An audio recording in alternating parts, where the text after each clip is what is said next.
1949 தயாரிக்கப்பட்ட மந்திரகுமாரி என்னும் படத்தில் நடிக்க ஒப்பந்தம் செய்யப்பட்டார் எம்ஜிஆர் அவர்கள்.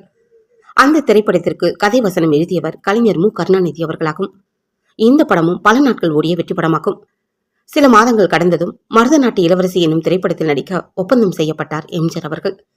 அதனால் தயாரிப்பாளர் அதில் நடிக்க ஒப்பந்தமாகி இருக்கும் கதாநாயகியான வி.என். ஜானகியை எம்ஜிஆரிடம் அறிமுகப்படுத்தி வைத்தார். படப்பிடிப்பில் இருவரும் நெருங்கி பழகினார்கள். அன்பு பரிமாற்றங்களினால் ஒருவரை ஒருவர் புரிந்து கொண்டார்கள்.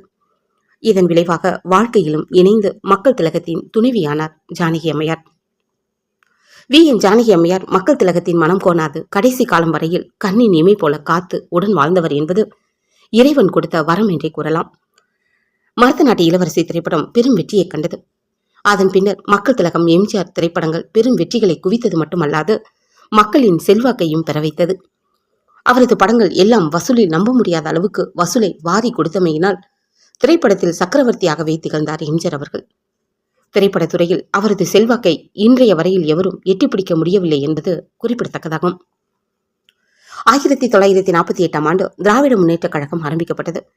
பெரியாரிடம் கொண்ட கருத்து வேறுபாடு காரணங்களினால் திராவிட கழகத்திலிருந்து பிரிந்து அக்கட்சியை ஆரம்பித்தார் அறிஞர் அண்ணா அவர்கள். அறிஞர் அண்ணாவின் பேச்சாலும் எழுத்தாலும் இளைஞர்கள் பெரிதும் கவரப்பட்டு அவரது கட்சியில் சேர்ந்தனர். தமிழகத்தின் திறமையான தலைவராகினார் அறிஞர் அண்ணா. 1952 நடிகர் டி.வி. நாராயணசாமி அவர்கள் மக்கள் திலகத்தை அறிஞர் அண்ணாவிடம் அழைத்து சென்று அறிமுகம் செய்து வைத்தார். முதல் சந்திப்பே முக்கியத்துவம் வாய்ந்ததாக அமைந்துவிட்டது. அண்ணாவை பார்த்ததும் அவர் தம்முடைய ஒப்பற்ற தலைவர் என்று நினைத்தார்.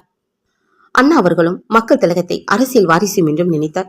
அதன் விளைவாக எம்ஜிஆர் 1953 திராவிட முன்னேற்ற கழகத்தில் சேர்ந்து கழகத்தின் வளர்ச்சிக்கு பெரிதும் பாடுபட்டார்.